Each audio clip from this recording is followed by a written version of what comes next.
আপনারা কেমন আছেন সবাই? আমি আলহামদুলিল্লাহ ভালো আছি। আপনারা সবাই ভালো থাকেন, সুস্থ থাকেন, ইমানের সাথে থাকেন, তাওহীদের উপর থাকেন, এটাই আমরা কামনা করি। ইমানের উপর থাকাটা সবচেয়ে দামি একটা বিষয়, ঠিক কি না? আমার আগে যিনি কথা বলছিলেন উনি বলছিলেন যে এদেশে ইমানের আলোচনা কম হয়। কি করলে ইমান চলে যায়, ইমান নষ্ট হয়, ইমান প্রশ্নবিদ্ধ হয়, এ নিয়ে কথা এদেশে খুব কম। কিন্তু আসলে ইমান নিয়ে কথা হওয়া দরকার খুব বেশি। ঠিক। ইমানটা হতে হবে ইমানের মতো, যে ইমানে ভেজাল নাই, কোনো খাদ নাই, পরিপূর্ণ ইমান। আফাতুমিনুনা বিবাদিল কিতাব ওয়া তাকফুরুনা বিবাদ। আল্লাহ বলেন তোমরা কিতাবের কিছু মানবা কিছু ছাড়বা, এই মুমিন হইছো? এই মুমিন হইলে ডান্ডার বাড়ি রেডি আছে, যেরকম, ঠিক কিনা? পাক্কা ইমানদার হতে হবে। অনেকে আছে সহজ কথাগুলো মানে, কঠিনগুলো মানে না, আছে না নাই? মিষ্টি খাওয়ার সুন্নত মানে, মায়ের খাওয়া যে সুন্নত মানে না, আছে না নাই? বিশ্বনবী মিষ্টি খেতেন, ঠিক। বুখারীর বর্ণনা, কানা রাসূলুল্লাহ সাল্লাল্লাহু আলাইহি ওয়াসাল্লাম ইউহিব্বু আল হালাওয়া ওয়াল আসাল। বিশ্বনবী মধু খেতে পছন্দ করতেন, আবার মিষ্টান্ন খেতে পছন্দ করতেন। মধু খান তো আপনারা? জি। হ্যাঁ, মধু খাবেন বেশি করে। মধুর মধ্যে অনেক এনার্জি আছে, গ্লুকোজ, সুক্রোজ, ফ্রুক্টোজ, অনেক গুরুত্বপূর্ণ উপাদান আছে, যেগুলো খেলে আপনার দেহ সুস্থ থাকবে। দুইটা জায়গার ক্ষেত্রে এই কোরআনে শিফা শব্দ বলা হয়েছে, দুইটা জায়গায়। কয়টা জায়গায়? এক হচ্ছে কোরআন শিফা, ওয়া নুনাজ্জিলু মিনাল কোরআনি মা হুয়া শিফাউ ওয়া রাহমাতুল লিল মুমিনিন ওয়া লা ইয়াজিদুয যালিমিনা ইল্লা ফাসারা। কোরআন পড়লে শিফা। কোরআন পড়ে ফু দিলে অসুস্থ ব্যক্তিকে সুস্থ করে দেয় কে? সূরা ফাতিহার নাম হচ্ছে সূরাতুশ শিফা, দ্য সূরা অফ রেমেডি, আরোগ্য লাভ করার সূরা। সূরা ফাতিহা পড়ে ফু দিবেন, সুস্থ। বিশ্বাস হয় নাকি সন্দেহ লাগে? সন্দেহ লাগলে কিন্তু ভালো হবে না, বিশ্বাস হইতে হবে। আপনার ইমানে যদি ঝামেলা থাকে তাহলে কিন্তু হবে না। অনেকে বলে হুজুর কত সূরা ফাতিহা পড়ে ফু দিলাম, কোনো কাম হয় না। এরকম ডাকাইত আছে না নাই? ওটা ডাকাইত, এটা কি? ওর ইমানে ঝামেলা। আপনার ইমান থাকতে হবে। ফু আর ফু পার্থক্য আছে না নাই? কেউ সারাদিন ফু দিয়ে মোমবাতি নিভাতে পারে না, আর অনেকে ফু দেয় পানির মধ্যে আগুন ধরে যায়, আছে না নাই? এজন্য বিশ্বাস থাকতে হবে। বিশ্বাস নিয়ে, ইখলাস নিয়ে যদি আপনি সূরা ফাতিহা পড়ে ফু দেন, অসুস্থকে সুস্থ করে দিবে কে? বিশ্বনবীর সাহাবারা সফরে বেরিয়েছেন আবু সাঈদ আল খুদরি রাদিয়াল্লাহু তাআলা আনহুর নেতৃত্বে। পথিমধ্যে দেখলেন এক গোত্রের এক সর্দার অসুস্থ। সামনে গেলেন, কি হয়েছে জিজ্ঞেস করলেন। সবাই বলে আমাদের নেতাকে, কোনো বর্ণনা এসেছে আকরাব, একটা বিচ্ছু, কোথাও এসেছে সুবহান, একটা সাপ কামড় দিয়েছে, হাইয়া। কামড় দেয়াতে সে বিষাক্ত হয়ে মারা যাবার উপক্রম। অনেক মন্ত্র তন্ত্র পরে অনেকে ফু দিচ্ছে, ছু মন্তর ছু, কালিকুত্তার গু। ছোট বাচ্চারা এরকম মন্ত্র পড়ে না, কিন্তু মন্ত্রে কাজ হচ্ছে না। বিষ্ণুনবীর সাহাবা বললেন আমার কাছে এমন এক জিনিস জানা আছে যেটা পরে ফু দিলে আল্লাহ ভালো করে দিবে। সুবহানাল্লাহ। সুবহানাল্লাহ। বললেন আসো। আবু সাইদ খুদরি এসে শর্ত করলেন যে আমাকে ছাগল দিতে হবে এক পাল, ফু দিব, রকিয়া করবো। এটাকে বলে রকিয়া, মানে ঝাড়ফুঁক। তাবিজ ঝুরানো নিষেধ, কিন্তু ঝাড়ফুঁক করাকে সুন্নাহ বানিয়ে দিয়েছে বিশ্বনবী মুহাম্মদ সাল্লাল্লাহু আলাইহি ওয়াসাল্লাম। ঝাড়ফুঁক করবেন, তাবিজ ঝুলাবেন না। অনেকের তাবিজ আছে না নাই? অনেক ছেলেপেলারা গলায় ঝুলায়, হাতে ঝুলায়, আবার কোমরে ঝুলায়। ওটার নাম দিয়েছে কাইতন। এই কাইতন, তাবিজ, এগুলো ছিঁড়ে ফেলবেন। এগুলো ছিঁড়ে সূরা ফাতিহা, আয়াতুল কুরসি, 3 কুল, সূরা ইখলাস, সূরা ফালাক, সূরা নাস পড়ে ফু দিলে অসুস্থরে সুস্থ করে দেয় কে? আবু সাঈদ আল খুদরি রাদিয়াল্লাহু তাআলা আনহু। উনি বসলেন, বসে ফু দিলেন। প্রথম ফু দেয়াতে চোখ বন্ধ ছিল, চোখ খুলে ফেলছে। আবার ফু দেয়াতে শোয়া থেকে বসে গেছে। আরেকবার ফু দেয়াতে দাঁড়িয়ে হাঁটতে শুরু করেছে। তার মানে কোরআন পড়ে ফু দিলে সুস্থ করে কে? আরেকটা হচ্ছে মধু। মধু খেলেও সুস্থ করে দেয় কে? বেশি বেশি মধু খাবেন। মধুর ভেতরে আল্লাহ তাআলা শিফা দিয়ে দিয়েছে। তো বিশ্বনবীর সুন্নাহ আছে যেখানে বরকত আছে সেখানে। এজন্য বিশ্বনবীর সুন্নাহর উপর থাকতে হবে, বিশ্বনবীর সুন্নাহর সাথে থাকতে হবে, তাহলে বরকত, ঠিক কিনা? আল্লাহ তুমি আমাদেরকে বোঝার তৌফিক দান করো। আমরা যেন ইমানের উপর থাকতে পারি। আল্লাহ বলেন আফাতুমিনুনা বিবাদিল কিতাব, কোরআনের কিছু মানবা কিছু ছাড়বা, তুমি মুমিন নও, তুমি মুনাফিক। চিল্লায় কোন ঠিক কিনা? আমরা কি মুমিন হতে চাই না মুনাফিক হতে চাই? আল্লাহ তুমি তৌফিক দাও। আরো জোরে পড়েন আমিন। আসুন আমরা আল্লাহর দরবারে শুকরিয়া জানাই যে আল্লাহ তাআলা এত বিশাল গ্যাদারিং, অনেক মানুষ বসে আছেন, যদ্দূর দাঁড়িয়ে আছেন তার চেয়েও বেশি। আপনাদের কাছে আমি কমিটির পক্ষ থেকে দুঃখ প্রকাশ করছি যে আরো ডবল প্যান্ডেল করতে পারলে আপনাদেরকে হয়তো অ্যাকোমোডেট করার সুযোগ হতো, কিন্তু অনেক লোক চলে এসেছেন আলহামদুলিল্লাহ। নাস্তিকের যে দলগুলো ইসলামের বিরুদ্ধে কথা বলে ওদের এখানে নজর করে দেখা দরকার যে এখানে আল্লাহর অলিরা ভিড় জমিয়েছে, জোরে কোন ঠিক কিনা? ওরা কিছু প্রাইভেট চ্যানেলের সামনে বসে বসে ইসলামের বিরুদ্ধে কথা বলে ওরা মনে করে বাংলাদেশ থেকে ওরা ইসলামকে মুছে দিবে। ওদেরকে এইখানে দাওয়াত দেওয়া দরকার। ওরা যদি আধা ঘন্টা কোরআনের কথা শুনে আর আপনাদের স্লোগানগুলো শুনে ওদের এইখানে ডায়রিয়া হয়ে যাবে। কারণ যাদের মনের ভিতরে নেফাকি, যারা ইসলামকে পছন্দ করে না, ওরা আল্লাহু আকবার ধ্বনি সহ্য করতে পারে না, ঠিক কিনা? আল্লাহু আকবার ধ্বনির ভেতরে একটা স্পিরিট আছে না নাই? বিশ্বনবী জিহাদের ময়দানে যখন যেতেন তিনি তাকবীর দিতেন, তিনি পড়তেন আল্লাহু আকবার খারিবাত খাইবার বলে তিনি খাইবার দুর্গ বিজয় করেছেন। ওমরে ফারুক সর্বপ্রথম মক্কা যখন স্লোগান দিয়েছেন আল্লাহর নামে তাকবীর দিয়েছেন, পড়েন আল্লাহু আকবার। এজন্য ওরা মনে করে ইসলামকে ওরা মাটির নিচে গেড়ে দিবে ওদের বক্তব্য দিয়ে, কিন্তু ওরা জানে না ইসলাম হচ্ছে চারা বীজের মতো। বীজ চিনেন? চারা বীজ, এটা মাটিতে গেড়ে দিলে কি হয়? গাছ হয়ে উপরের দিকে উঠতে থাকে। সুবহানাল্লাহ পড়। ইসলামের ধরনটা তো এরকম, এটা চারা বীজ, এটার মাটিতে গেড়ে দিলে এটার আরো লাভ। সুবহানাল্লাহ পড়েন। ইসলামের বিরুদ্ধে কথা বললে অপপ্রচার গুলো প্রচার হয়ে যায়। সুবহানাল্লাহ পড়েন। বিশ্বনবীর কণ্ঠে কোরআন শুনে হাজার হাজার মক্কার মুশরিক কাফের মুসলমান হতে শুরু করেছে। আবু জাহেল বলল, খবরদার কেউ যেন মুহাম্মদের কণ্ঠের কোরআন তেলাওয়াত শুনতে না যায়, কেউ যেতে পারবে না, ঘোষণা দিয়ে দিয়েছে। সামনেই ছিল হজের সিজন। আবু জাহেল বলল, মক্কায় ঢোকার যতগুলো গেট আছে প্রত্যেকটি গেটে দাঁড়িয়ে তোমরা হাজী সাহেবদেরকে বলবা যে মক্কাতে নতুন এক পাগল এসেছে, পড়েন না আউযুবিল্লাহ। যারাই এই পাগলের কথা শুনে তারা নিজেরাও পাগল হয়ে যায়। এজন্য হজ করতে আসছো ভালো কথা, হজ করবা, জমজমের পানি নিবা, খেজুর খাবা, কিন্তু মোহাম্মদ পাগলের কাছে যাওয়া যাবে না। আবু জাহেল তার স্টাফ, তার লোকদেরকে নিয়োগ করে দিল মক্কায় ঢুকার বিভিন্ন গেইটে। তো তারা সেখানে দাঁড়িয়ে আবু জাহেলের কথা মতো সব আগন্তুক হাজীদেরকে বলতে আরম্ভ করলো, খবরদার মক্কায় নতুন এক পাগল আসছে, নাম মোহাম্মদ, ওর কাছে যাওয়া যাবে না। হাজী সাহেবরা মনে মনে কয় আর কিছু করি আর না করি মোহাম্মদের দেখালনি।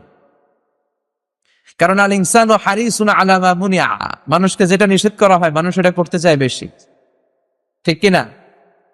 কেউই কিন্তু বিশ্বনবী মুহাম্মদ রাসূলুল্লাহ সাল্লাল্লাহু আলাইহি ওয়াসাল্লামকে চিনতো না, কিন্তু আবু জাহেলের এই অপপ্রচারের কারণে বিশ্বনবীর প্রচার হয়েছে, যেরকম ঠিক কিনা? এজন্য ইসলামের অপপ্রচার যারা করতে চায় ওরা জানে না বা বুঝতে চায় না যে ইসলামের অপপ্রচারের মধ্যে দিয়ে আসলে ইসলামের প্রচার হয়ে যায়। এজন্য এই জামায়াতগুলোকে আমাদেরকে ইসলামের কল্যাণে কাজে লাগাতে হবে, তবে এটা যেন হয় ইখলাসের সাথে। এখন আমাদের ইখলাসের বড় ঘাটতি, ঠিক কিনা? সব হয়ে গিয়েছে বেশি, লোক দেখানো মনোভাব। কোন মাহফিলে কত বেশি মানুষ জড়ো করা যায়। আমরা যারা আলোচক আমরাও থাকি খুব প্রেসারের মধ্যে। মানুষের একটা টেন্ডেন্সি হয়ে গিয়েছে যে আলোচনা করালেই আমির হামজাকে দিয়ে করাতে হবে, হাফিজুর রহমান সিদ্দিকীকে লাগবে, মিজানুর রহমান আজহারীকে লাগবে। ওয়াই কেন? এলাকায় বড় আলেম নাই? বাঘা বাঘা আলেম আছে। প্রতিটি জেলা বড় বড় আলেমদেরকে আপনারা দাওয়াত করবেন, তাদের কাছ থেকে কথা শুনবেন। একজনের কাছ থেকে কথা শুনলেই হলো, কোরআনের কথা একজনের মুখ থেকে শুনলেই হলো, বরকত দিবে কে? তো এই সব খুব বেড়ে গিয়েছে, এত প্রেসার আমাদের উপরে। সকাল দুপুর রাত এমন কোনো সময় নাই যে মানুষের জোরাজুরি টানাটানি এগুলোর মধ্যে আমরা পড়ি না। এটা ঠিক না। ভালোবাসারও একটা লিমিটেশন থাকা উচিত। আমরা যেন ইসলামকে ইসলামের মতো করে মানি, আমরা যেন লৌকিকতার মধ্যে ডুব না দেই, আমাদের ইখলাসকে যেন আমরা হারিয়ে না ফেলি। আল্লাহ তুমি তৌফিক দাও। আর জোরে পড়েন আমিন। চর সাহাভিকারী কারামাতিয়া বড় মৌলভী সাহেবের বাড়ি জামে মসজিদের উদ্যোগে কারামতিয়া বাজার সংলগ্ন এই গ্রামের নাম কি? চরফাহাবি ক্যারি। কোন থানা? সোনাগাজী। আর কোন জেলা? ফেনী জেলা। ফেনীরে আপনারা কি ডাকেন? নাকি হেনি? আঙ্গবাড়ি হেনি, আরাসাই রেনি রেনি। আল্লাহ ফেনীর লোকদেরকে তুমি কবুল করো। এগুলো হচ্ছে ইসলামের জন্য একটা প্লাস সাইন, যে কোরআনের কথা শোনার জন্য, বিশ্বনবীর কথাগুলো শোনার জন্য এত মানুষ জড়ো হয়েছে। আল্লাহ আজকের এই মাহফিলটা তুমি আমাদের নাজাতের ওসিলা বানাও। আর জোরে পড়েন আমিন। আজকে আমরা যে বইটা থেকে কথা শুনবো, বইটার নাম কি? সবাই বলতে হবে বইটার নাম। এই বইয়ে কোনো সন্দেহ আছে? সংশয় আছে? এই বইয়ের বিরুদ্ধে যদি কেউ কথা বলে তার সাথে আমাদের কোনো কথা আছে? এই বইয়ের পক্ষে যারা, আমরাও তার পক্ষে, ঠিক কিনা? আমরা যেন বেশি বেশি কোরআন তেলাওয়াত করতে পারি, তৌফিক দাও। প্রতিদিন যেন কোরআনের বঙ্গানুবাদ পড়তে পারি, তুমি তৌফিক দাও। ফ্যামিলিতে যেন কোরআন চর্চার একটা পরিবেশ আমরা করতে পারি, তুমি তৌফিক দাও। আপনি চাইলেই আপনার ফ্যামিলিটারে একটা কোরআনিক ফ্যামিলি করতে পারেন। সিদ্ধান্তটা আপনার। আপনার একটা শক্ত সিদ্ধান্তই পারে আপনার ফ্যামিলিকে জান্নাতি ফ্যামিলি বানাতে। আর আপনার একটা সিদ্ধান্তই পারে আপনার ফ্যামিলিকে একটা জাহান্নামের টুকরা বানাতে। এখন দ্য চয়েস ইজ ইয়োরস। সিদ্ধান্ত আপনার। আপনি কি করবেন? জান্নাতি বানাবেন না জাহান্নামী? কি হয়েছে এখানে? বসে যান, বসেন, আপনি বসেন। মিডিয়ার যারা, ওরাও কিন্তু ইসলামের খাদেম, ওরাও এই কথাগুলো ছড়িয়ে দিচ্ছে। তবে তোমরা খেয়াল রাখবা, এত কষ্ট করে যারা আসছে ওদের যাতে ডিস্টার্ব না হয়। বসে যাও, একবার সেট করে দাও। প্রোগ্রাম ক্লোজ হবে তখন ক্লোজ করবো, আর ওঠা বসা করবো না। কারণ অনেক বড় গ্যাদারিং, এখানে অর্গানাইজিং কমিটি চাইলেও এইটার পরিবেশকে নিয়ন্ত্রণ রাখা সম্ভব না, আউট অফ কন্ট্রোল। তো সেক্ষেত্রে সবার সহযোগী হতে হবে। মিডিয়া, ভলান্টিয়ার্স, আগন্তুক শ্রোতা, মেহমান যারা স্টেজে আছে। আমার এক আত্মীয়, উনি আলোচনা করে, এত লোক বসছে স্টেজে, হুজুর সহ স্টেজ ভাঙ্গা পড়ছে। আমার আয়সা বলতেছে, মাওলানা আমার তো উপরে অভিনাজিল হয়েছে। বললাম, আপনার উপর আবার ওহি আসলো কোত্থেকে? আপনি নবুয়তি দাবি করতেছেন নাকি? বলতেছে না, আমি আলোচনা করতেছিলাম, সভাপতি সব ভাঙ্গা পড়ছি আমরা।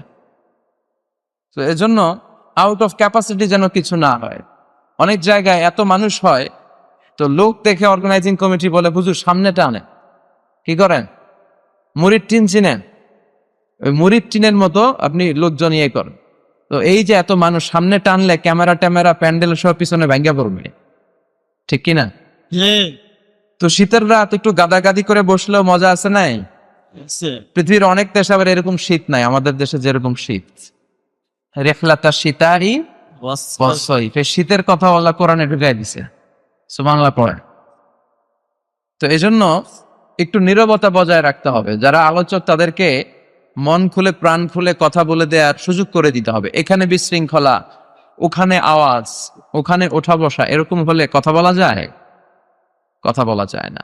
তো আপনারা একটু নীরবতা বজায় রাখবেন, একেবারে পিন ড্রপ সাইলেন্ট, পিন পতন নীরবতা। ডানে বায়ে, সামনে পেছনে কোথাও যেন আওয়াজ না হয়। বিশৃঙ্খল কোনো জায়গায় আমি বক্তব্য করতে পারি না। আপনারা সুশৃঙ্খল হয়ে বসেন। আমরা মহাবিশ্বের মহাবিশ্বয় মহাগ্রন্থ আল কোরআন আল কারীম থেকে প্রাণ খুলে আজকে কথা শুনবো, পড়েন ইনশাআল্লাহ। আল্লাহ তুমি কবুল করো। সব জায়গায় আল্লাহর নাম আছে না নাই? নামাজে, একামাতে, কোরবানিতে, জিকিরে। প্রথমে আল্লাহ আল্লাহ, শেষেও আল্লাহ আল্লাহ, আকাশে আল্লাহ আল্লাহ, জমিনে আল্লাহ আল্লাহ। পড়েন সবাই, প্রথমে আল্লাহ আল্লাহ, শেষেও আল্লাহ আল্লাহ, আকাশে আল্লাহ আল্লাহ, জমিনে আল্লাহ আল্লাহ। আবার পড়েন, প্রথমে আল্লাহ আল্লাহ, শেষেও আল্লাহ আল্লাহ, আকাশে আল্লাহ আল্লাহ, জমিনে আল্লাহ আল্লাহ। নিখিল জান গায়ে গুণগান তার নামে গায়, আমরাও গাহি তাআলা হামদে বারি তাআলা, হামদে বারি তাআলা, হামদে বারি তাআলা। সুবহানাল্লাহ পড়েন। ওয়াল আউয়াল ওয়াল আখির ওয়াল যাহির ওয়াল বাতিন। তিনিই প্রথম, তিনিই শেষ, তিনিই প্রকাশ্য, তিনি গোপন। সুবহানাল্লাহ পড়েন। আল্লাহর নামের জিকির সবসময় অন্তরে রাখার দরকার আছে না নাই? আল্লাহ তুমি তৌফিক দাও। আমি আজকে যে সূরাটা তেলাওয়াত করেছি সূরাটার নাম হচ্ছে সূরাতুদ দাহার বা সূরাতু আল ইনসান। ইনসান মানে হচ্ছে মানুষ। ইনসান মানে কি? সূরার নাম হচ্ছে সূরাতুল ইনসান। চিল্লায় বলেন সূরার নাম। আরো জোরে বলেন সূরার নাম সূরাতুল ইনসান। এই সূরাটি মাক্কি সূরা। কি সূরা?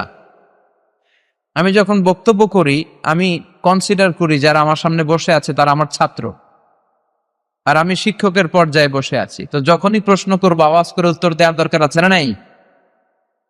সূরার নাম সূরাতুল ইনসান। চিল্লায় বলেন সূরার নাম। এটা মাক্কি সূরা। কি সূরা? আয়াত 31টা। কয়টা?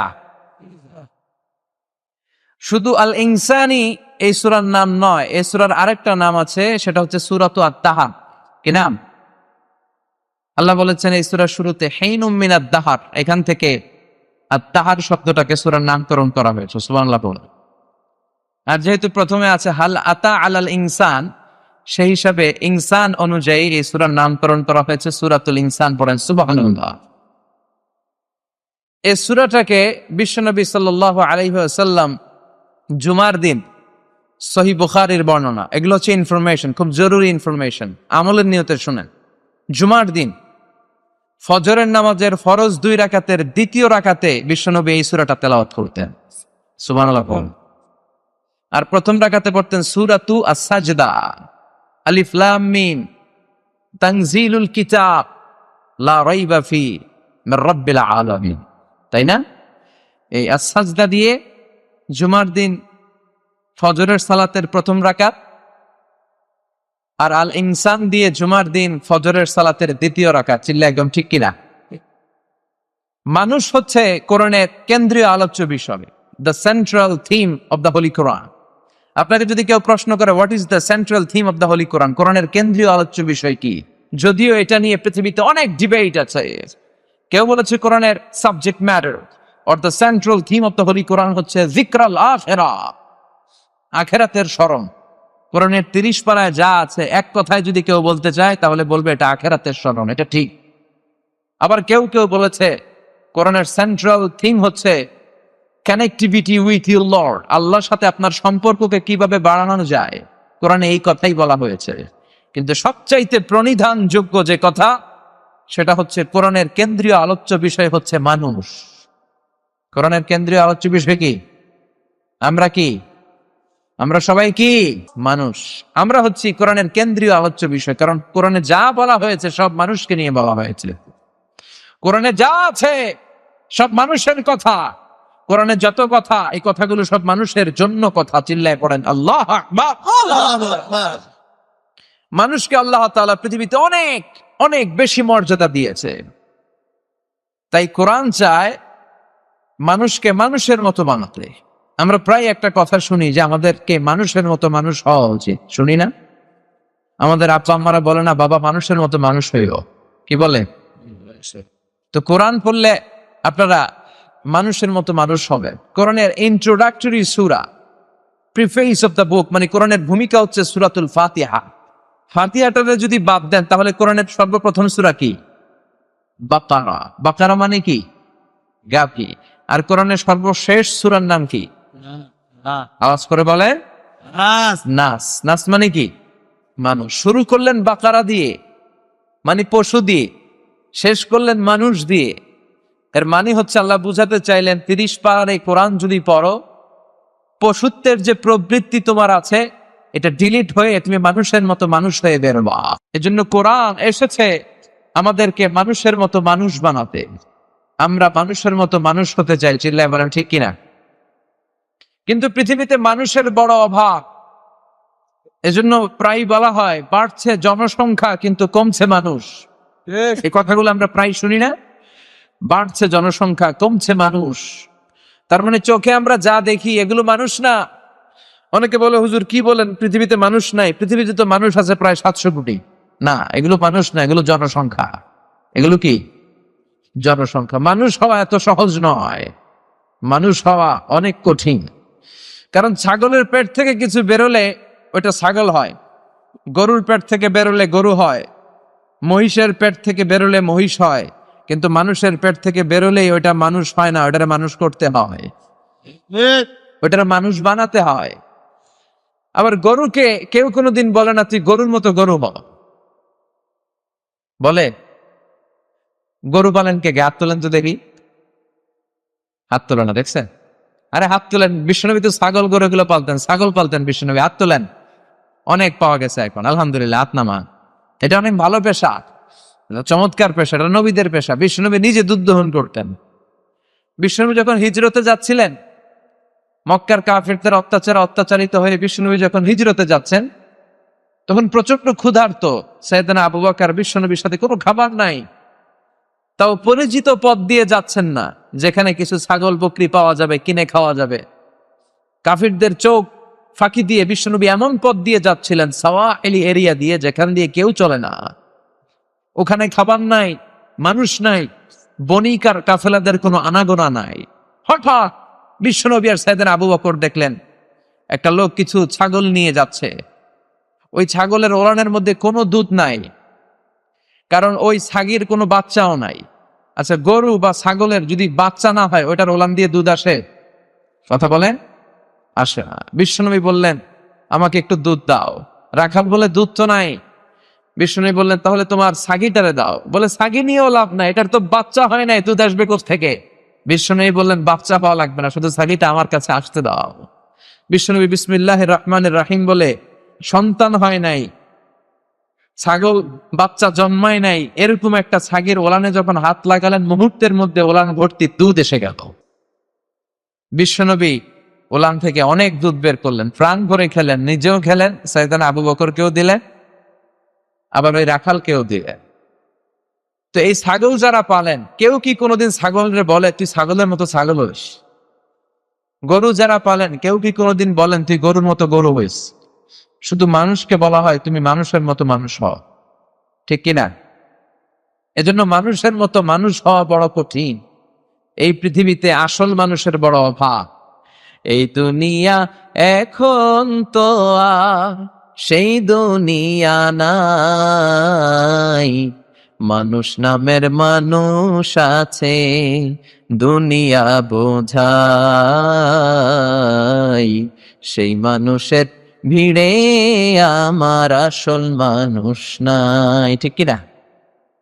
আসল মানুষের বড় অভাব। এজন্য কোরআন এসেছে আমাদেরকে মানুষের মতো মানুষ বানাতে।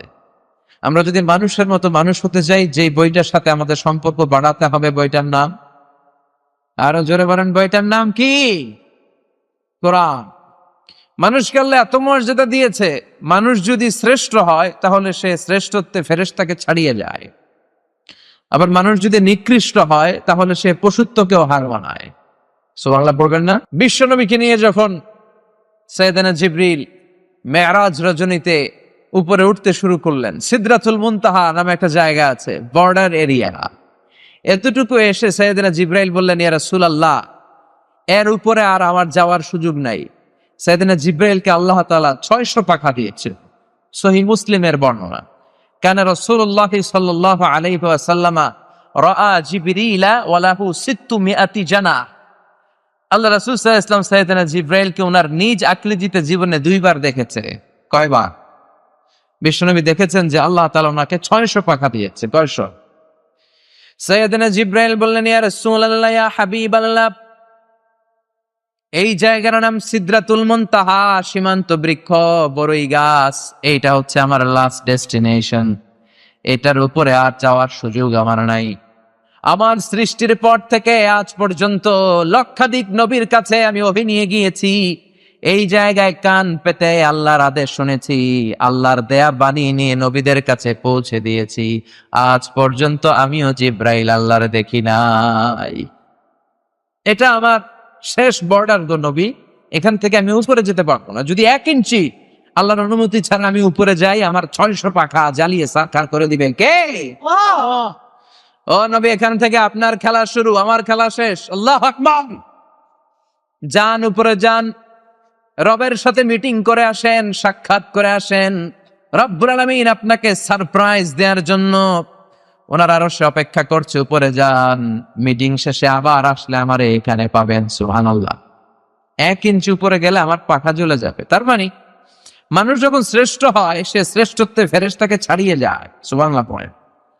আর যদি নিকৃষ্ট হয়, সে পশুত্বকেও হার মানায়। সে শুধু পশুই হয় না, আল্লাহ বলে পশুর চেয়েও খারাপ। এরকম আছে না নাই? দেখবেন একটা পশু আর একটা পশুকে সহজে মারতে চায় না, আর নিজ গোত্রীয় হলে তো মারবেই না। ছাগল হত্যা করে, আপনি দেখাতে পারবেন না আমাকে? একটা হাতি আর একটা হাতিকে হত্যা করছে, দেখাতে পারবেন? কথা বলা যায়, কথা বোঝা যাচ্ছে না বোধ হয়। একটা বাঘ রিজিকের তাগিদে হরিণকে খায়, কিন্তু একটা বাঘ কি আর একটা বাঘকে মারে? একটা শিয়ালকে আর একটা শিয়ালকে মারে? কিন্তু মানুষকে মারে না? মারে, বিভিন্ন পদ্ধতিতে মারে। গুলি করে মারে, ফাঁসি দিয়ে মারে, গুম করে মারে, ক্রস ফায়ারও মারে। বিচার বহির্ভূত এরকম হত্যা এই দেশে আছে না নাই? পশুর চেয়েও খারাপ, মেরে ফেলে। আবার আপনি কখনো শুনবেন না একটা সিংহ আর একটা সিংহকে মেরে 10টা টুকরা করেছে। একটা হাতি আর একটা হাতিকে মেরে 20 টুকরা করেছে, কিন্তু মানুষ করে না। একটা মানুষ আর একটা মানুষকে শুধু নৃশংস হত্যাই করে না, 10 টুকরা করে, 15 টুকরা করে, বস্তাবন্দি করে, খাল আর ডোবাতে ফেলে দিয়ে আসে। 3 দিন 4 দিন পর এই লাশ ভেসে ওঠে, মোটা লাশ, পত্রিকায় বিভৎস চেহারা আমরা প্রায় দেখি না? একটা প্রাণী তার স্বগোত্রীয় প্রাণীকে পুরো বন থেকে, গ্রাম থেকে তাড়া করতে চায় না, কিন্তু মানুষ আগুন জ্বালিয়ে জনপদের পর জনপদ সরকার করে দেয়, বোমা মেরে শহরের পর শহর জ্বালিয়ে দেয়। জাপানের হিরোশিমা নাগাসাকিতে আমেরিকার সোলজাররা 2য় বিশ্বযুদ্ধে 2টা বোমা ফেলেছে, লিটল বয়, ফ্যাট ম্যান। যে পাইলটরা উপর থেকে এই বোমাগুলো মারছে তারাও মানুষ, আর যাদেরকে মারার জন্য নিচে বোমা ফেলতেছে তারাও মানুষ। আল্লাহ বললেন উলাইকা কাল আনআম বাল হুম আদাল।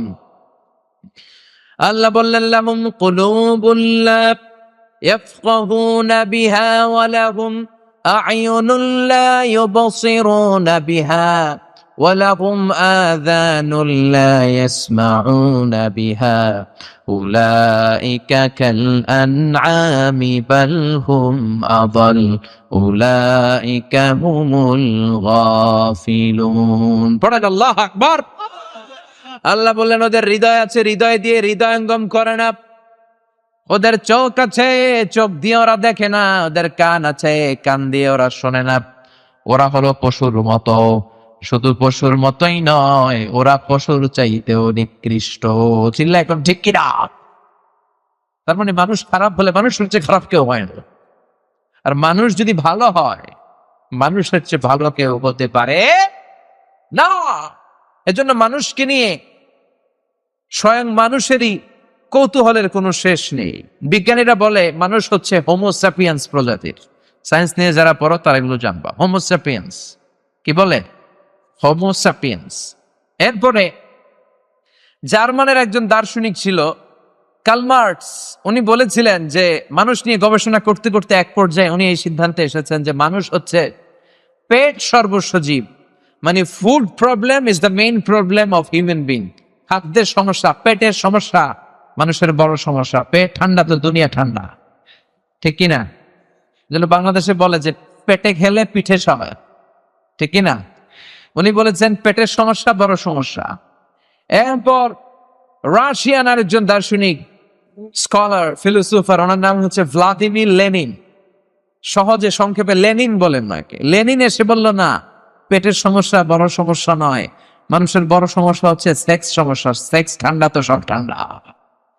তার যৌন সমস্যার সমাধান হয়ে গেল, তো সব সমস্যার সমাধান হয়ে গেল। এরপরে ইংল্যান্ড থেকে চার্লস রবার্ট ডারউইন সে বলে মানুষের পেটের সমস্যাও বড় সমস্যা না, সেক্স সমস্যাও বড় সমস্যা না। মানুষ আসলে মানুষই না, মানুষ হলো বান্দর। মানুষ কি? বানর। বানর থেকে সময়ের বিবর্তনে, কালের আবর্তনে এটা মানুষ হয়ে গেছে। মাথার তার ছিঁড়ে গেলে মাথার মধ্যে কানেক্টিভিটি আছে না, জি এই নিউরন কানেক্টিভিটিতে ঝামেলা হলে যা হয় আর কি। তাহলে একদল বলে মানুষের পেটের সমস্যা বড় সমস্যা, আরেক দল বলে যৌন সমস্যা বড় সমস্যা, আরেক উল্লুকা পাঠা বলে মানুষই না, মানুষ হলো বান্দর। আল্লাহ বলেন না, মানুষের পেটের সমস্যা সবচেয়ে বড় সমস্যা নয়, মানুষের যৌন সমস্যা বড় সমস্যা নয়। মানুষ কশিন কালো বানর থেকে আসে নাই, মানুষ হলো আশরাফুল মাখলুকাত। এই মানুষকে আমি গোটা বিশ্বের শ্রেষ্ঠতম জীব হিসেবে নাজিল করেছি, চিল্লা এখন ঠিক কিনা? এত সম্মানিত আমি মানুষকে করেছি, নূরের ফেরেশতাও মানুষকে সেজদা দিতে বাধ্য হয়েছে, চিল্লা এখন ঠিক কিনা? তুমি মাটির আদমকে প্রথম সৃষ্টি করিয়া ঘোষণা করিয়া দিলে শ্রেষ্ঠ বলিয়া, তাই তো নূরের ফেরেশতা করে আদমকে সেজদা, তাই তো নূরের ফেরেশতা করে আদমকে সেজদা। সবার চেয়ে সম্মান দিলে মাটির আদমকে। আল্লাহু আল্লাহু পড়ে, আল্লাহু আল্লাহু তুমি জাল্লে জালালুহু, শেষ করা তো যায় না গে তোমার গুণগান। আল্লাহু আল্লাহু সুবহানাল্লাহ। এজন্য আল্লাহ বললেন ওয়ালাকাদ কাররামনা বনি আদম ওয়া হামালনাহুম ফিল বাররি ওয়াল বাহরি ওয়া রাযাকনাহুম মিনাত তাইয়্যিবাতি ওয়া ফাদ্দালনাহুম আলা কাসীরিম মিম্মান খালাকনা তাফদীলা। আল্লাহু আকবার। আমি মানুষকে অনেক সম্মান দিয়েছি, মানুষকে আমি জলস্থলে বিচরণের সুযোগ করে দিয়েছি, মানুষকে আমি উত্তম রিজিক থেকে খাবার দিয়েছি। গোটা বিশ্বের সব প্রাণীদের মধ্যে থেকে মানুষের মর্যাদা আমি আল্লাহ বাড়িয়ে দিয়েছি। সুবহানাল্লাহ। ওয়ালাকাদ কাররামনা বানি আদম, I have dignified the status of the sons of Adam. আমি আদম আলাইহিস সালামের সন্তানের মর্যাদা বাড়িয়ে দিয়েছি। বানর থেকে মানুষ আসে নাই। লাম্মা খালাকাল্লাহু আদম ওয়া কানা তুলুহু ৬০ যিরাআন, সহিহ বুখারীর বর্ণনা, আল্লাহ যখন সাইয়েদনা আদমকে বানালেন ৬০ হাত লম্বা করে বানাবেন। কয় হাত? আমনে কয় হাত? আমনে ৬০ হাত? হ্যাঁ, আমি কয় হাত? আবার মাঝে মাঝে কিছু ছোট পাওয়া যায় না, খাটো লম্বা আছে না নাই? আল্লাহ বললেন ৬০ হাত লম্বা করে আমি আদমকে বানালাম। আবার কিয়ামতের দিন বিচার শেষে যখন তোমরা জান্নাতে ঢুকবা, তোমাদের আকৃতি ৬০ হাত লম্বা করে দিবে কে? তাহলে মানুষ হলো আশরাফুল মাখলুকাত। এই সৃষ্টিকুলের মধ্যে সবচাইতে সেরা হচ্ছে মানুষ। চিল্লায় বলেন, সৃষ্টির মধ্যে সবচাইতে সেরা কে? আবার আল্লাহ বলেন, মানুষকে শুধু আমি আশরাফুল মাখলুকাতি বানাই নাই, মানুষকে আমি আমার খলিফা বানিয়েছি। ইন্নী জাইলুন ফিল আরদি খলিফা, মানুষ হচ্ছে খলিফাতুল্লাহি ফিল আরদ, এই জমিনের মধ্যে লিইজরাই আহকামিল্লাহ ওয়া তানফিরি আওয়ামিরিহি, আল্লাহর হুকুম আহকাম বাস্তবায়নের জন্য, আল্লাহর আদেশ নিষেধগুলো জমিনের মধ্যে বাস্তবায়নের জন্য আমি মানুষকে আমার খলিফার জায়গায় বসিয়েছি। সুবহানাল্লাহ। খলিফা, আমরা কার খলিফা? কথা কন। আল্লাহর খলিফা, ভাইস জেরেন্ট অফ আল্লাহ।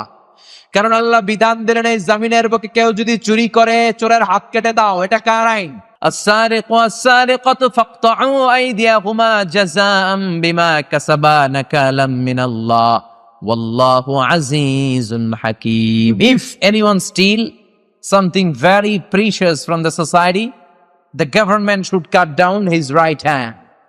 চুরি করলে, দামি জিনিস চুরি করে যদি প্রমাণিত হয়, গভর্নমেন্ট তলোয়ার দিয়ে ওর ডান হাতটা কেটে ফেলে দিবে। চিল্লা এখন ঠিক কি? আইনটা কা বাংলার জমিনে বাস্তবায়ন হয়? চোরের বিচার আছে নাকি চোরের গলায় মালা? মদিনাতে বনু মাখজুমিয়া গোত্রের এক মেয়ে, খুব প্রেস্টিজিয়াস এক ফ্যামিলির মেয়ে, চুরিতে ধরা পড়ল।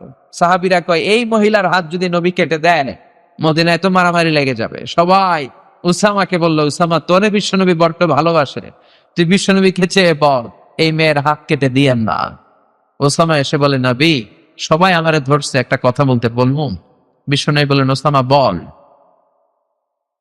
ওসামা বলেন, নবী মেয়েটার হাত কেটে দিয়েন না, মাফ করে দেন। বিশ্বনবীর চেহারাটা মুহূর্তে আগুনের গোলার মতো লাল বানিয়ে দিল কে? বিশ্বনবী বললেন, ওসামা, এত স্পর্ধা তুই কই পেলি? চোর চুরি করে প্রমাণিত হলে হাত কেটে দাও, আইনটা কার? আল্লাহর দেয়া আইনের ব্যাপারে আমার কাছে এসে তুই চুন্নির ব্যাপারে সুপারিশ করিস?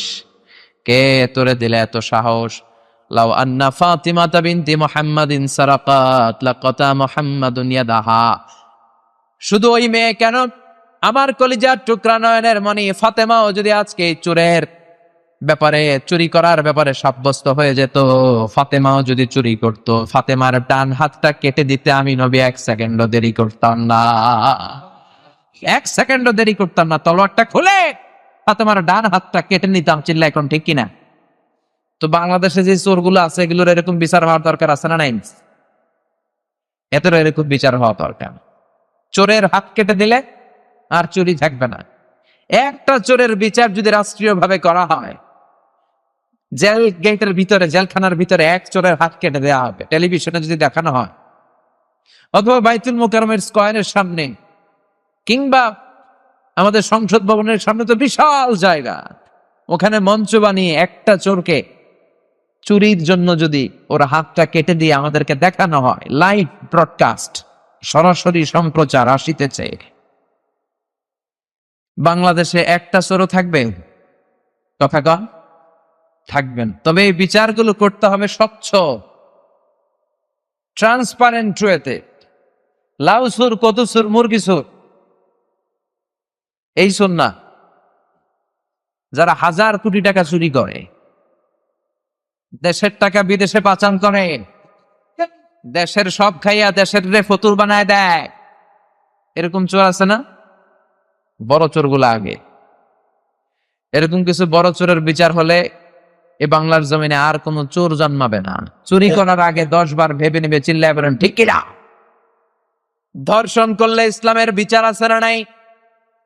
অবিবাহিত করলে 100 বেত দাও, বিবাহিত করলে পাথর মেরে দেহটারে উড়িয়ে দাও। তাই এরকম একটা বিচার যদি করে দেখাতে পারে প্রধানমন্ত্রী, বাংলার জমিনে আর ধর্ষক খুঁজে পাওয়া যাবে না, পাওয়া যাবে না। নামাজ না পড়লে 5 বেত, সবাই রে। বক্তা নামাজ না পড়লে বক্তার পিছনে 5 বেতের দরকার আছে না নাই? খতিব যদি নামাজ না পড়ে খতিব রে দেওয়ার দরকার আছে না নাই? এমপি না পড়লে এমপি রে, মন্ত্রী না পড়লে মন্ত্রী রে। কথা কম, আর উপরে যাওয়ার দরকার নেই।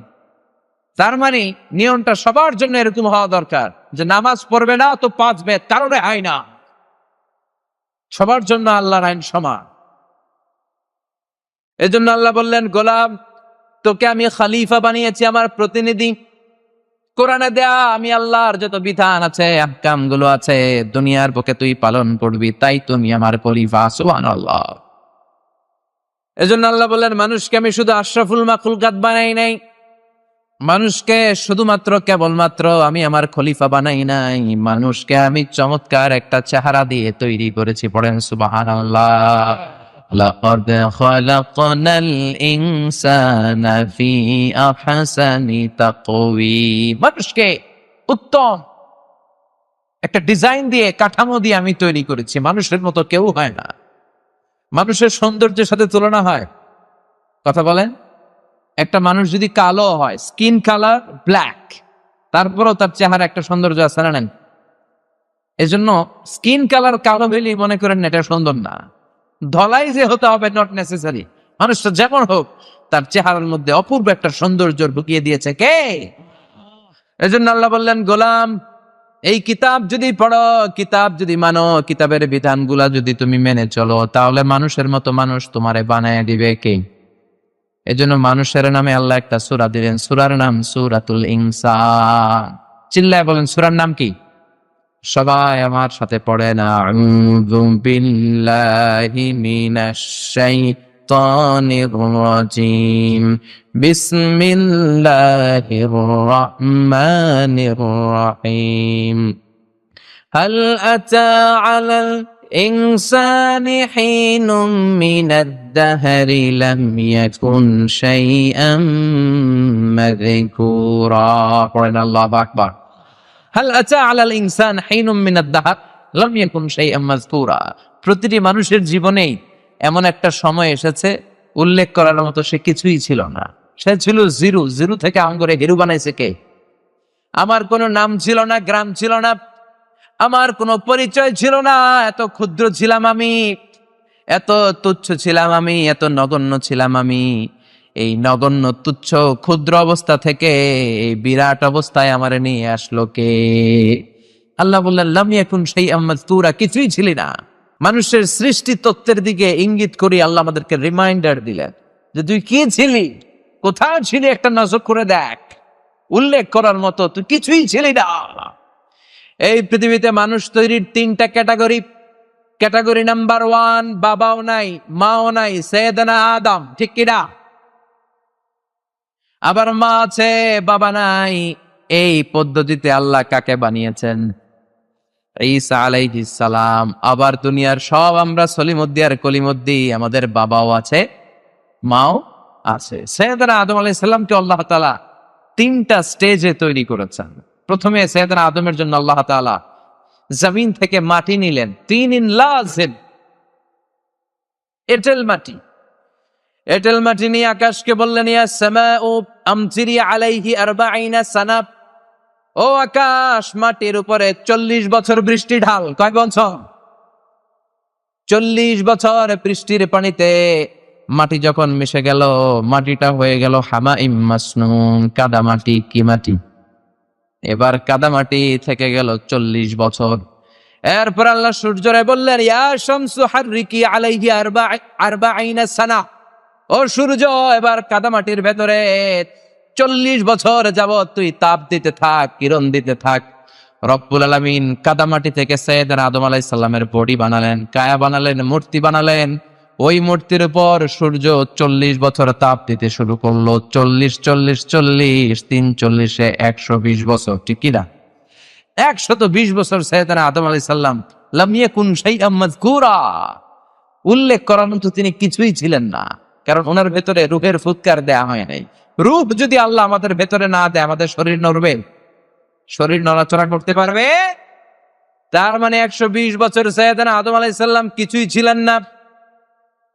আবার আমরাও দুনিয়ার বুকে যখন এসেছি, আমাদের মায়ের পেটের ভেতর আমরা 40 40 করে 3 40 120 দিন যাবত কিছুই ছিলাম না। সুবহানাল্লাহ। বুখারীর বর্ণনা, লাম্মা খালাকাল্লাহু আদম ওয়া কানা তুলহু 60 যিরাআন। আবার বুখারীর আরেক বর্ণনায় ইন্না হাদাকুম ইজমাউ খালকুহু ফি বাতনি উম্মিহি 40 ইয়াওমান। তোমরা তোমাদের মায়ের পেটের ভেতরে 40 দিন 40 দিন 40 দিন করে বড় হয়েছে। প্রথমে ছিলাম নতফা, তারপরে ছিলাম আলাকা, তারপরে ছিলাম মুদগা, ছোট্ট একটা নাপাক পানি ছিলাম। আমি ছিলাম শুক্রাণ। আমি কি ছিলাম? শুক্র আমি ছিলাম না, আমি ছিলাম শুক্রাণু, শুক্রের অণু। সুবহানাল্লাহ পড়েন। ডিম্ব আমি ছিলাম না, আমি ছিলাম ডিম্বের অণু। আরবিতে বলে আল বুয়াইদা আল উনসাবিয়া। এক ফোঁটা বীর্যের মধ্যে, এক ফোঁটা শুক্রের মধ্যে 20 কোটি অণু থাকে। ওই 20 কোটির একটা ছিলাম আমি। সুবহানাল্লাহ কইবেন না? সুবহানাল্লাহ। এজন্য আল্লাহ বললেন লাম ইয়াকুন শাইআম মাযকুরা, তুই কিছুই ছিলি না। এত তুচ্ছ ছিলি, উল্লেখ করার মতো তুই কিছুই ছিলি না। তোর কোনো নাম ছিল না, আমাদের নাম ছিল নাকি? মায়ের পেটে যখন ছিলাম আমি আজারি ছিলাম নাকি?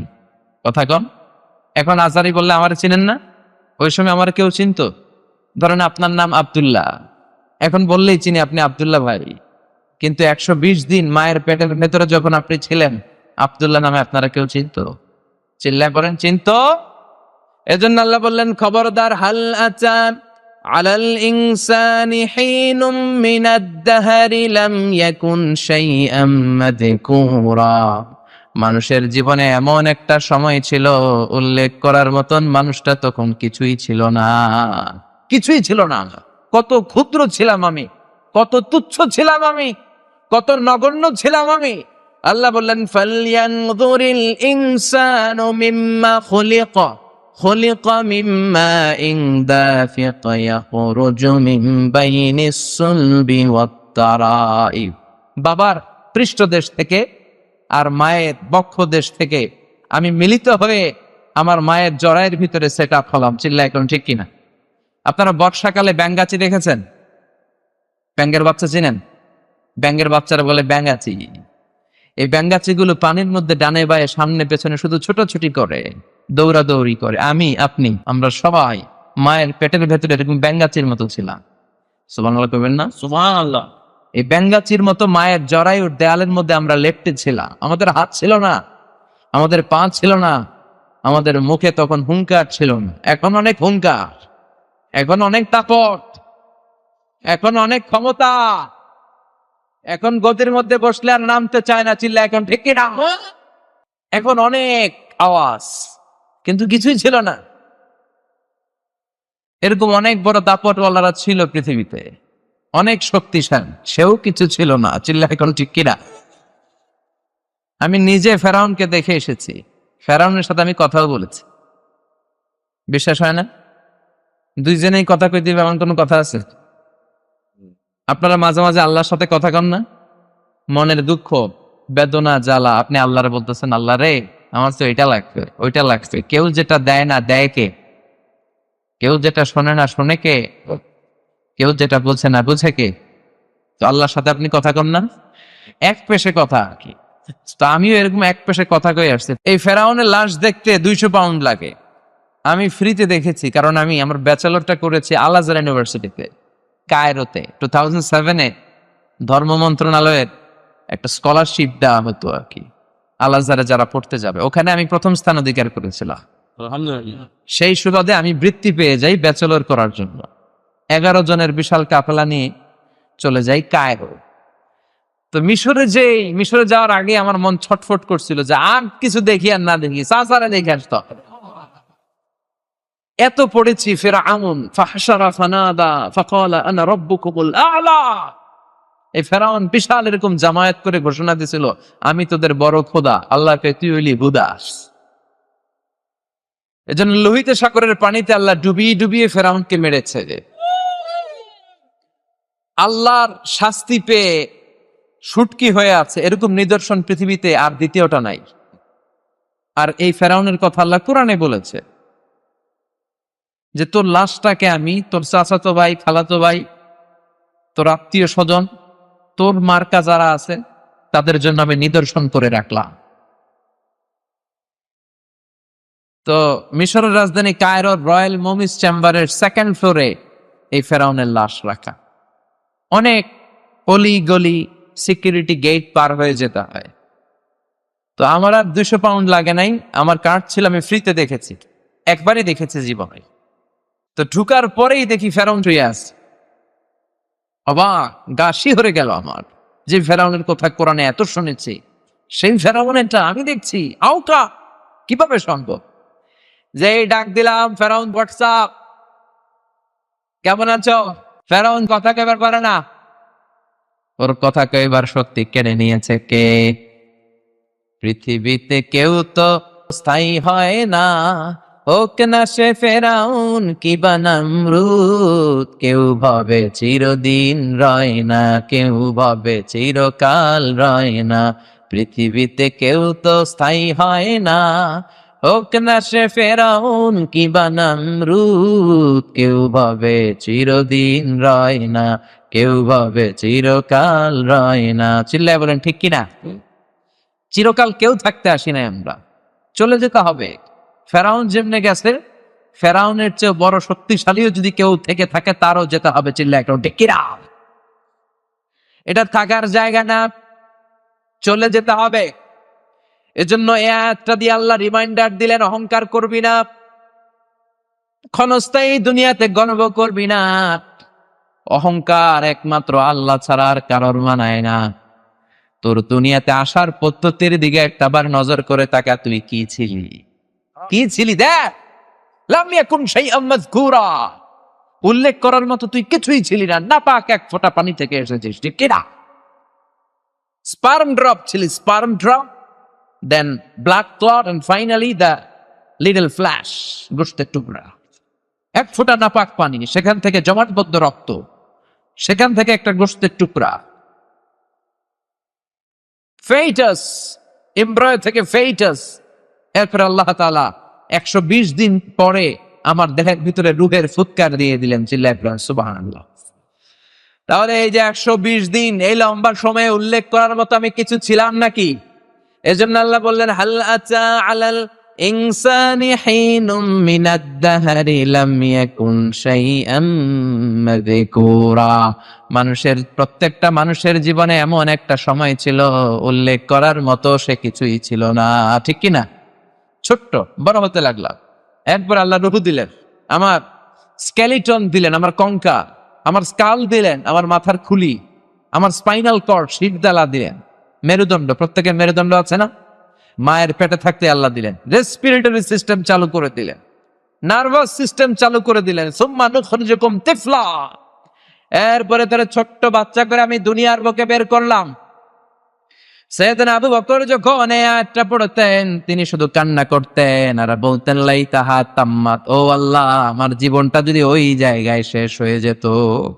ফালা নাবতালি ওয়ালা নালিদ, তাহলে জন্মানো লাগতো না, পরীক্ষার সম্মুখীন হওয়া লাগতো না, জীবনটা এমনি এমনি কেটে যেত। এজন্য আল্লাহ রিমাইন্ডার দিয়ে আমাদের সবাইকে জানিয়ে দিলেন হাল আতা আলাল ইনসানি হিনুম মিনাদ দাহরি লাম ইয়াকুন শাইআম মাযকুরা ইন্না خلقنا الإنسان من نطفة أمشاج نبتليه فجعلناه سميعا بصيرا সুবহানাল্লাহ পড়েন। আল্লাহ বললেন এরপরে তোদেরকে আমি বানালাম মিন নুতফাতিন আমশাজায় আখলাক, মিশ্রিত পানি থেকে।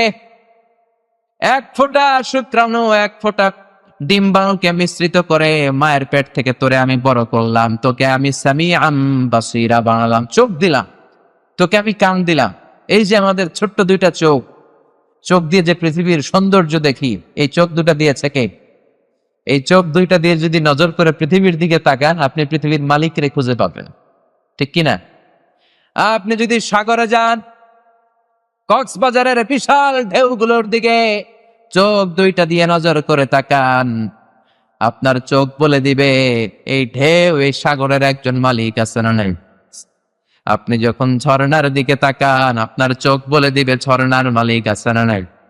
ঝর্ণা ঝর্ণা ঝর্ণা রে, বলনা বলনা বলনা রে, কার বিরহে পাগল পাড়া তুই, কার মিলনে ফুল ফসলে ভরার তোর দুকুল বই, কার মিলনে ফুল ফসলে ভরার তোর দুকুল বই, ঝর্ণা ঝর্ণা ঝর্ণা রে, বলনা বলনা বলনা রে, কার বিরহে পাগল পাড়া তুই।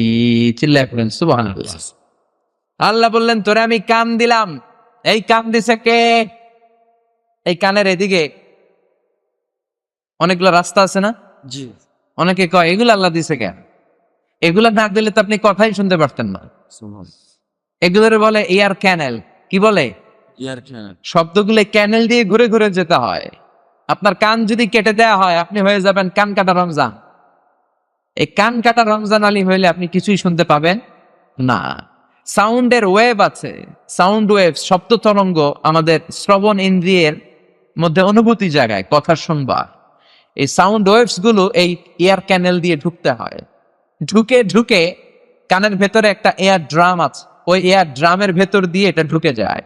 মানুষের দেহে 206টা হাড্ডি। কয়টা? এই 206টা হাড়ের মধ্যে থেকে সবচাইতে ছোট হাড় এটা আল্লাহ কানের ভিতরে ঢুকাই দিছে।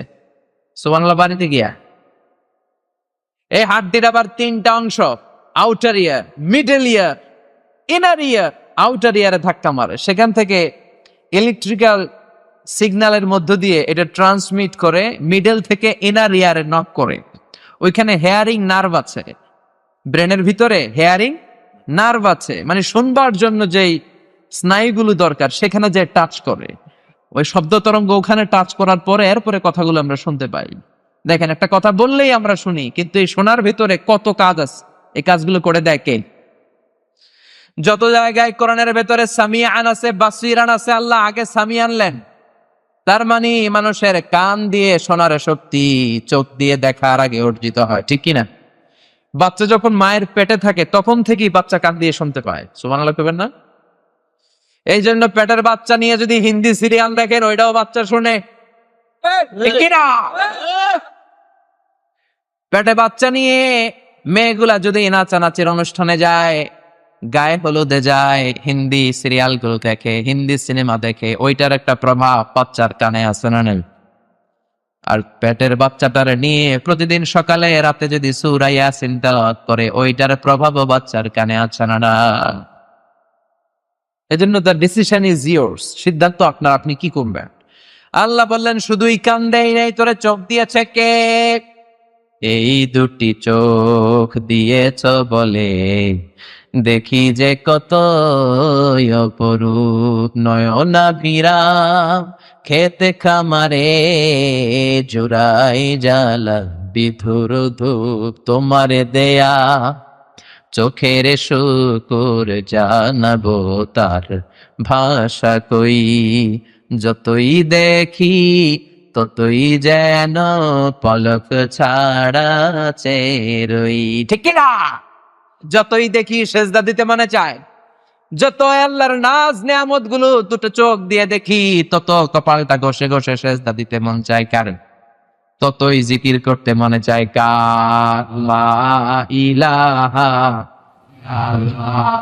লা ইলাহা ইল্লাল্লাহু মুহাম্মাদুর রাসূলুল্লাহ সাল্লাল্লাহু আলাইহি ওয়াসাল্লাম। সামিআন বাসীরা, আল্লাহ আমাদেরকে কান দিলেন, আল্লাহ আমাদেরকে চোখ দিলেন। 2 মিলিমিটার ডাইমেনশনের এই ছোট্ট চোখ, কাছের মানুষগুলোর যেমনে দেখি, ঠিক দূরের তারা, সূর্য, চাঁদ, এত হাজার মাইল উপরের বিমানগুলোর আমরা ঠিক তেমনি দেখি। সুবহানাল্লাহ পড়ে দেখলেই বুঝি আমরা কি কালার, কতটুকু ডিস্টেন্সে আছে।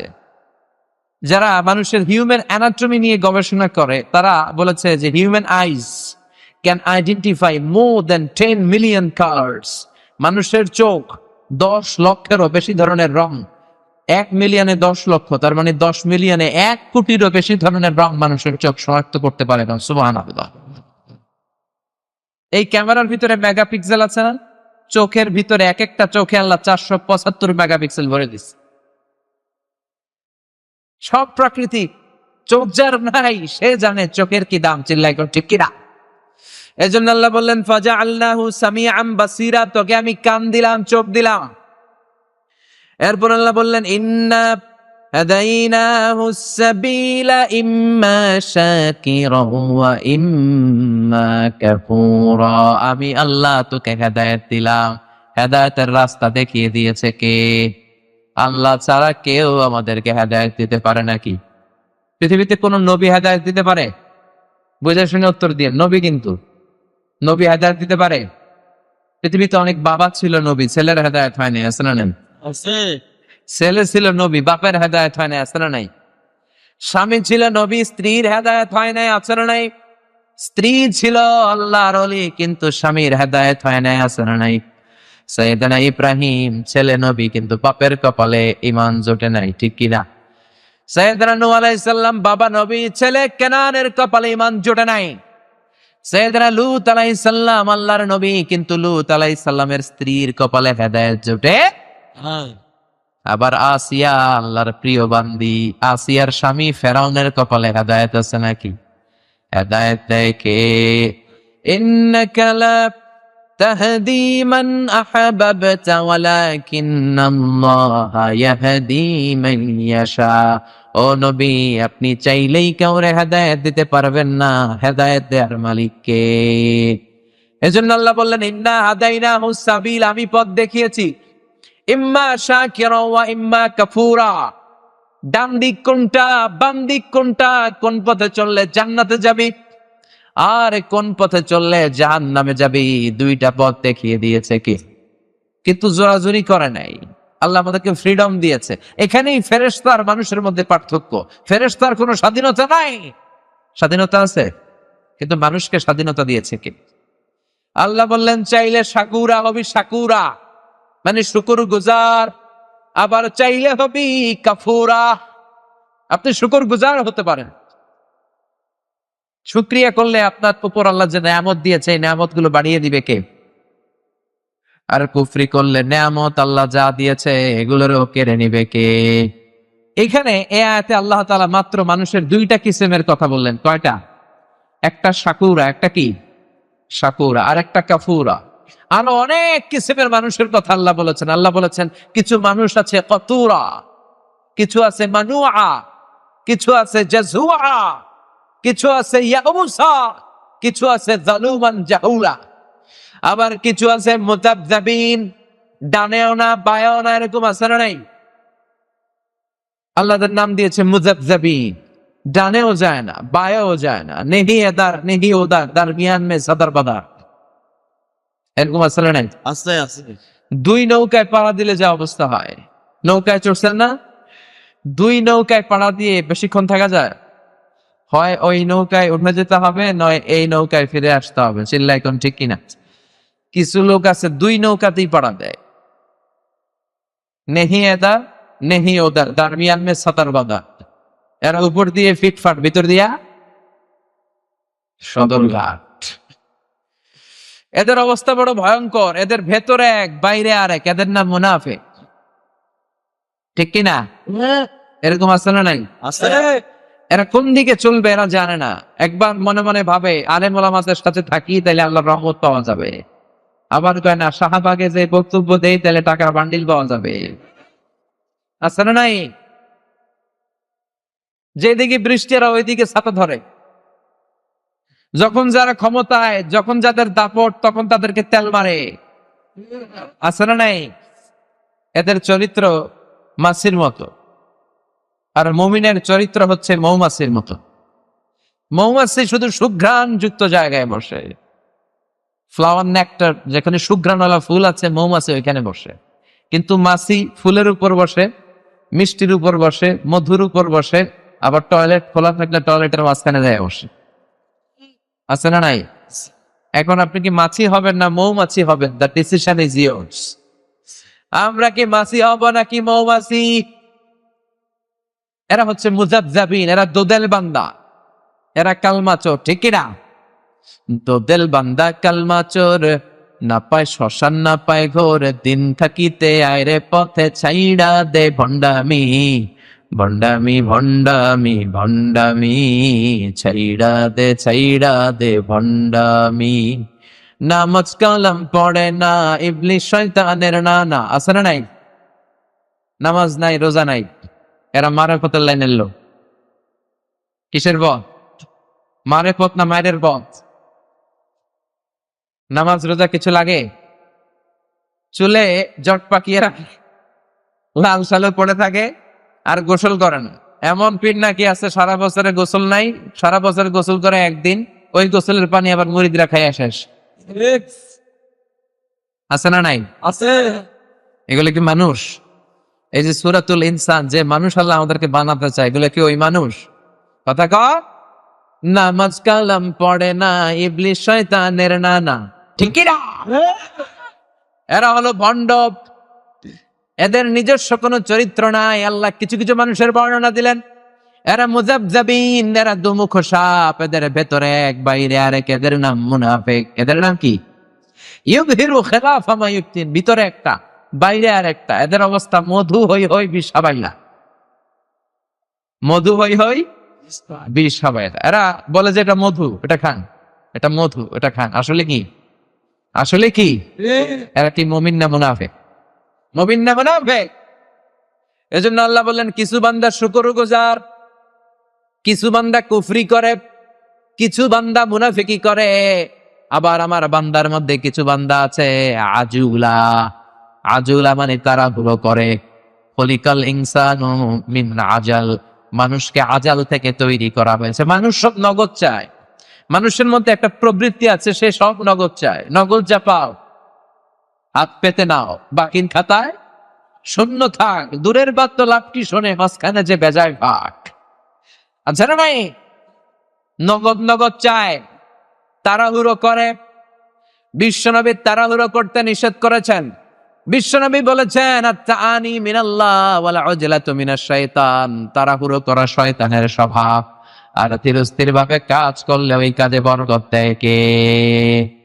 ধীরস্থির ভাবে কাজ করতে রাজি আছেন তো? বিশ্বনবী সব কাজ ধীরস্থির ভাবে করতেন। এমনকি সালাতে বিশ্বনবী খুব ধীরস্থির ছিলেন, কিন্তু আমাদের নামাজে তাড়াহুড়ো আছে না নাই? আমরা নামাজে পড়ি আবার মনে দিক সেদিক যায়। নামাজে পড়ি, ক্রিকেট খেলায় মাশরাফি বিন মুর্তজা ছক্কা মারলো না, আউট হইলো, চিন্তা আছে না নাই? নামাজে পড়ে আমার পছন্দের সিরিয়াল শুরু হইলো কিনা টেনশন আছে না নাই? বিশ্বনবী নামাজ পড়তে বলেছেন ধীরস্থির ভাবে, এবং জামাত যখন শুরু হয় সেখানে বিশ্বনবী ধীরস্থির ভাবে যেতে বলেছেন, দ্রুত যেতে নিষেধ করেছেন। ইদা উকিমাতিস সালাহ ফালা তা'তুহা তাসআউন, যখন নামাজের একামত হয়ে যায় দৌড়ে দৌড়ে নামাজে যেও না। ওয়া আতুহা তামশুন, হেঁটে হেঁটে ধীরস্থির ভাবে যাও। ফামা আদরাকতুম ফাসাল্লু, যদ্দূর পাবে ধীরস্থির ভাবে আদায় করো। আমা ফাতাকুম ফাতিমু, যতটুকু তোমার ছুটে যায় এটা একা একা পড়ে নাও, কবুল করে নেবে কে? কিন্তু জামাত ধরার জন্য দৌড়াদৌড়ি আছে না নাই? আপনাদের হয় না মাগরিবের নামাজে, এশার নামাজে ইমাম কেরাত শুরু করেছে, বুঝতে পারতেছে যে এখন রুকুতে যাবে, দৌড় মারে, আছে না?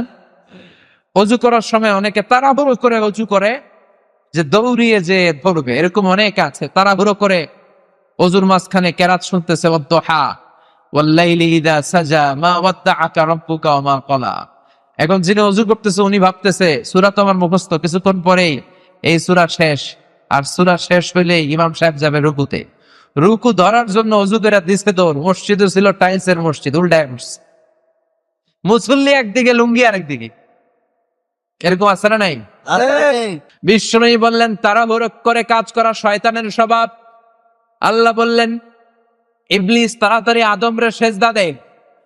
ইবলিস একটু চিন্তা করে নাই, মুহূর্তের মধ্যে বলে খালাকতানি মিন নার, আমারে বানিয়েছেন আগুন দিয়ে, আগুনের কাজ হলো খালি উপরের দিকে যাওয়া। ওয়া খালাকতাহু মিন তিন, আদমকে বানিয়েছেন মাটি দিয়ে, মাটির কাজ হলো নিচে পড়ে থাকা। আগুনের কাজ লেলিহান শিখা উপরে যায়, মাটির কাজ নিচে পড়ে থাকে। আমি সেজদা দিমু কেন আদম রে কোন আমারে দিতে? নাউজুবিল্লাহ কইবেন না? সে তাড়াহুড়ো করে এই তর্ক নামিয়ে ফেলেছে, এই তাড়াহুড়ো করার কারণেই ভেজাল লেগে গেছে। চিল্লা এখন ঠিক কিনা?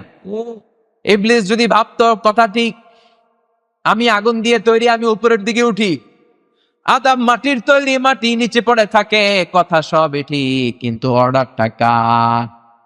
আদেশটা কার?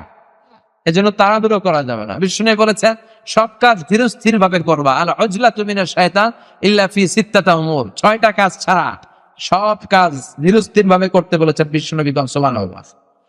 বিষ্ণু বললেন সব কাজ ধীরস্থির ভাবে করবা, 6টা কাজ ছাড়া। চিল্লা এখন কয়টা? শুনবেন, কথা বুঝতেছেন? মনোযোগ আছে না গেছে? তাকবীর দেন, লিল্লাহি তাকবীর। 6টা কাজে দেরি করা যায় না। চিল্লা এখন কয়টা? 1 নম্বরে সালাতু ফি ওয়াক্তিহা, নামাজের আজান যখন দিয়ে দেয় ওই নামাজে শরীক হওয়ার জন্য দেরি করা যাবে।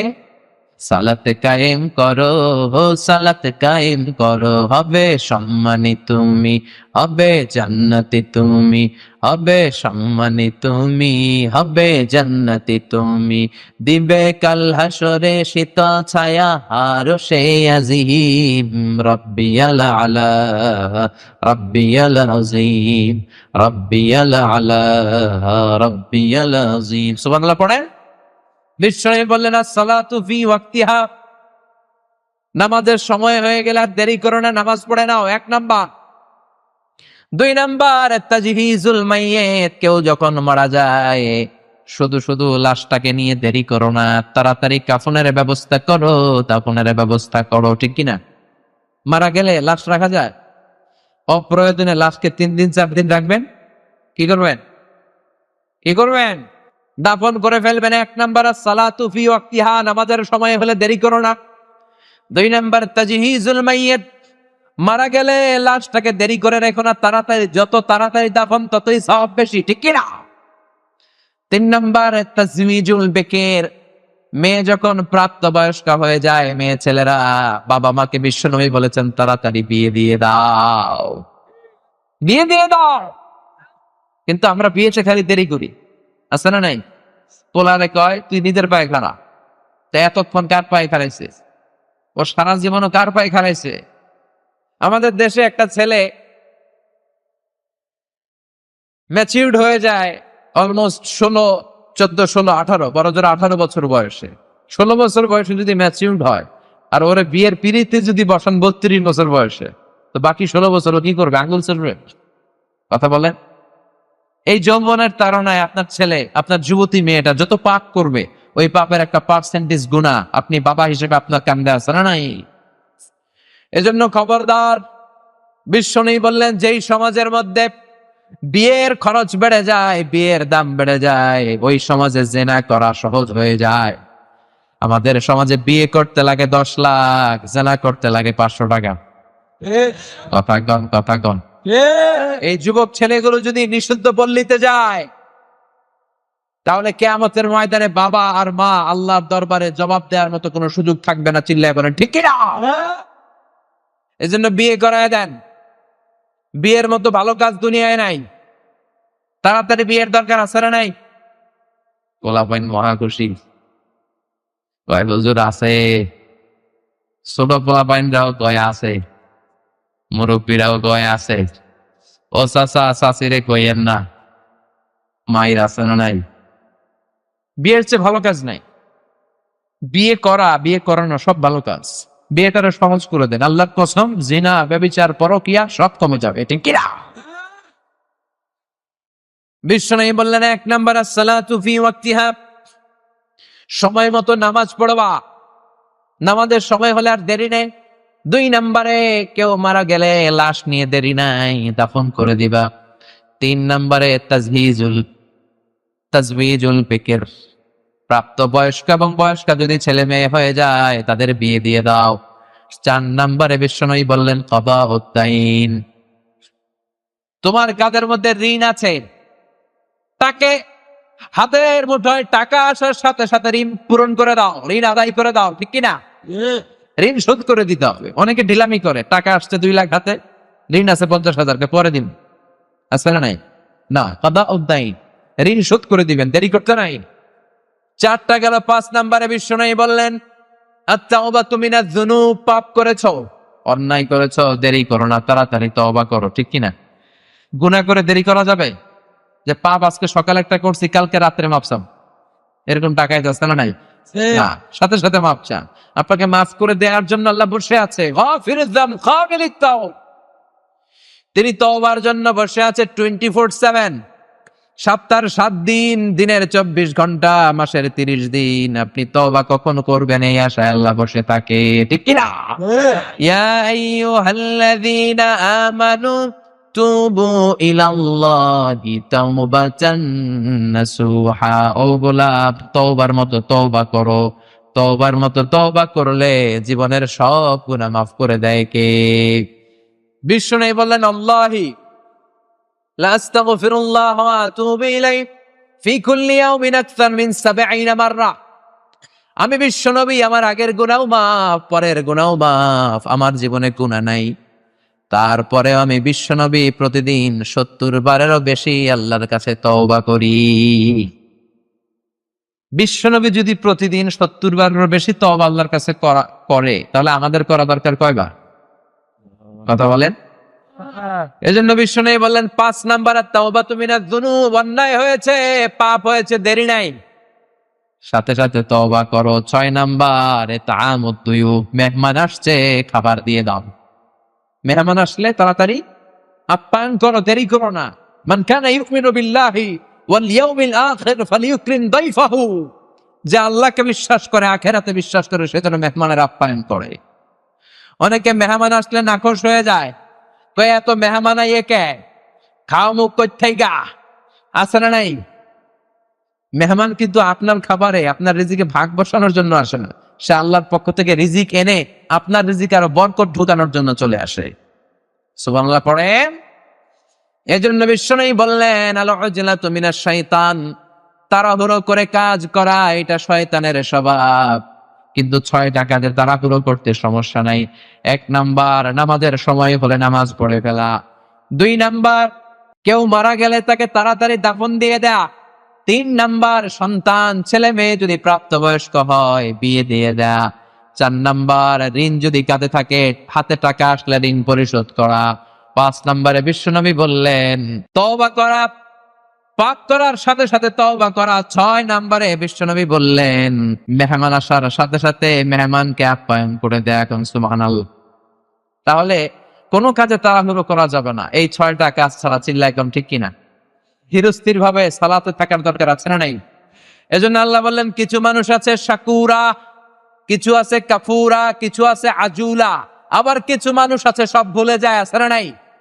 খেয়েও বলছে খায় নাই, পকেটে ঢুকাইছে কয় আমি কিছু নেই নাই, আছে না নাই? ভুলে যায়। বিশ্বনবীও মাঝে মাঝে ভুলে যেতেন। বিশ্বনবী বলেছেন রমজানের শেষ দশকে বেজর রাত্রিগুলোতে কদর তালাশ করো। আমরা পড়ি 27 রমজানে, আছে না নাই? আপনাদের ফেনীতে লাইলাতুল কদর হিসেবে কোন রাতে ইবাদত করে? হ্যাঁ, 27। বিশ্বনবী বলেছেন 21, 23, 25, 27, 29, এই 5টা অড নাইট বেজর রাত্রিতে আপনি সমান তালে ইবাদত করবেন। হতে পারে আপনি 27 রমজানে ইবাদত করেছেন, কিন্তু ওই বছর লাইলাতুল কদর ছিল 23 রমজান, হতে পারে না? তাইলে আমাদের সব শেষ, আমও শেষ। সালাও বিশ্বনবীকে আল্লাহ বলে দিলেন, ও নবী, লাইলাতুল কদর কবে হবে শুনে রাখেন। বিশ্বনবী জানতেন। সাহাবীদেরকে জানানোর জন্য ঘর থেকে যখন বিশ্বনবী বেরোলেন, দেখেন 2জন সাহাবী ঝগড়া লাগছে। কি লাগছে? 2 সাহাবীর ঝগড়া দেখে বিশ্বনবী নির্ধারিত তারিখটা ভুলে গেলেন। মানুষ ভুলে যায়, ভুল করা মানুষের স্বভাব, চিল্লা করেন ঠিক কিনা? এজন্য সূরাতুল ইনসান থেকে 1 নাম্বার শিক্ষা হলো আমরা আসলে দুনিয়াতে আজীবন থাকতে আসি নাই।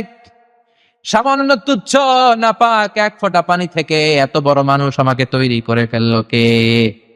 এজন্য অহংকার করা যাবে না। অহংকারের মালিক কে? চিল্লা করেন কে? অহংকারের সাথে মুমিনের কোনো সম্পর্ক। এখন অহংকার অন্তর থেকে কিভাবে দূর করবেন? আগে আগে সালাম দিবেন। রাজি আছেন? আগে সালাম দিলে অন্তর থেকে অহংকার দূর করে দেয় কে? আমাদের দেশের একটা ধারণা শুধু ছোটরাই মুরব্বীদের সালাম দিবে, মুরব্বীরা ছোটদেরকে সালাম দিতে পারবে না, এরকম একটা ধারণা আছে না? বিষয়টা কি এমন? ছোটরা বড়দের দিবে, বড়রা ছোটদের দিবে, স্বামী স্ত্রীকে দিবে, ছেলে তার বাবাকে দিবে, মা তার মেয়েকে দিবে, শিক্ষক ছাত্রকে দিবে, ছাত্র শিক্ষককে দিবে। চিল্লায় কোনো ঠিক কিনা?